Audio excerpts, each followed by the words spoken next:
The hepatic system consists of the liver and all functionally related structures. The liver is unique among the abdominal organs in having a dual blood supply, the hepatic artery and the portal vein. Terminal branches of these join to form common capillary beds.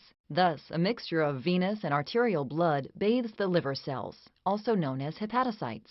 The functional units of the liver are cylindrical structures called lobules, of which there are approximately 50 to 100,000 in the liver. Each lobule is organized around a central vein that empties into the hepatic veins, and from there into the inferior vena cava, which is a large vein that brings blood from the lower half of the body to the heart. As blood travels through the liver, cells called Kupffer's cells remove waste products such as bacteria, old and defective blood cells, and other foreign material. The breakdown of defective red blood cells results in the formation of a pigment called bilirubin. The hepatocytes remove bilirubin from the blood and modify it so it can be secreted into adjacent small bile ducts called bile canaliculi. The bile canaliculi pass the bilirubin along to the common bile duct, where it is carried to the duodenum. At the duodenum, muscle tissue called the sphincter of Oddi regulates the flow of bile into the duodenum. When this sphincter is closed, bile moves back into the common duct and the gallbladder, where it is stored. The liver has three essential functions. Bile formation. Bile is formed in the hepatocytes.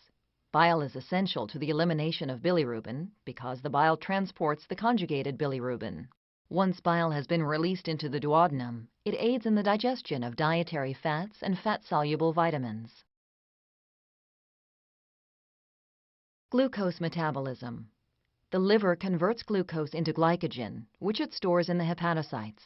Subsequently, the glycogen is converted back to glucose and released as needed into the bloodstream to maintain normal levels of blood glucose. The liver can also synthesize additional glucose, a process called gluconeogenesis. Ammonia conversion. Gluconeogenesis results in the formation of ammonia as a byproduct. Ammonia is very toxic to body tissues, so the liver removes it from the blood quickly and converts it to urea, which is excreted by the kidneys. Intrahepatic biliary diseases disrupt the flow of bile through the liver, causing cholestasis, a stoppage or slowing of bile flow, and biliary cirrhosis. Bile is unable to drain from hepatocytes and enters the ductal system to drain into the duodenum. The liver attempts to repair itself by forming new bile roots. To accommodate the drainage of bile, the liver becomes enlarged. As the flow of bile continues to be impeded, the liver takes on a green hue due to bile buildup. Cirrhosis is the end stage of chronic liver disease, when much of the functional liver tissue has been replaced by fibrous tissue. Primary biliary cirrhosis involves inflammation and scarring of small intrahepatic bile ducts, portal inflammation, and the onset and progressive scarring and destruction of liver tissue. The liver becomes enlarged and takes on a green hue because of the accumulated bile. The cause of primary biliary cirrhosis is unclear, although an autoimmune mechanism is suspected. Secondary biliary cirrhosis results from prolonged obstruction of the extrabiliary tree, that is, stones in the gallbladder, leading to liver enlargement as bile accumulates due to the obstruction. Patients with secondary biliary cirrhosis may benefit from surgical procedures designed to relieve the obstruction. Alcohol-induced cirrhosis has three stages. Fatty liver disease is a condition characterized by triglyceride accumulation in the hepatocytes. The liver becomes yellow and enlarges owing to excessive fat accumulation. This stage of alcohol-induced cirrhosis is reversible once alcohol intake has stopped. Alcoholic hepatitis, the second stage, is characterized by the inflammation and necrosis of liver cells. This stage of the illness is sometimes reversible. Cirrhosis itself is the final, irreversible stage of alcoholic cirrhosis, in which dead liver cells are replaced by scar tissue, leading eventually to liver failure. Scarring continues, and the liver begins to shrink as fibrous tissue replaces normally functioning liver tissue. This leads to portal hypertension and liver failure. Portal hypertension is excessively high pressure in the portal vein, It develops when resistance to blood flow into or through the liver is increased because of fibrosis and scarring of the liver, for example, due to cirrhosis. Blood begins to back up, leading to venous dilation in the esophagus and the legs and even the rectum. At the same time, blood pressure increases in the portal venous system. Blood that normally enters the liver via the portal vein begins to bypass the liver, depriving the hepatocytes of their ability to perform essential functions.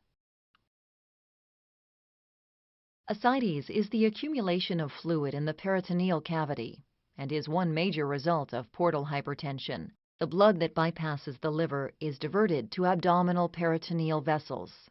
Due to increased capillary pressure, fluid leaks out and into the peritoneal cavity. In response, the body releases ADH, or antidiuretic hormone, and aldosterone. ADH conserves fluid by promoting reabsorption of water by the kidneys, and aldosterone works to increase the amount of sodium retained and thus increases water retention. Sodium and water retention increases, and fluid accumulation in the peritoneal cavity builds up even further. Often there are no symptoms of cirrhosis until the disease is far advanced.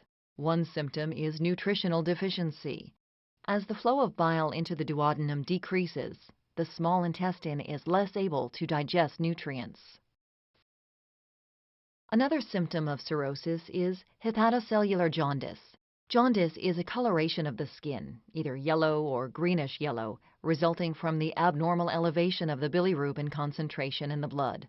Hepatocellular jaundice is the type of jaundice caused by the inability of damaged liver cells to clear normal amounts of bilirubin from the blood.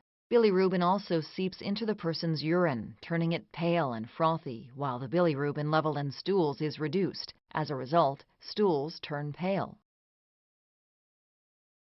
Liver disease leads to the progressive scarring and destruction of liver tissue, the final stages of which are called cirrhosis. In cirrhosis, the flow of blood and bile is obstructed, leading to portal hypertension, resulting in ascites, nutritional deficiency, and hepatocellular jaundice.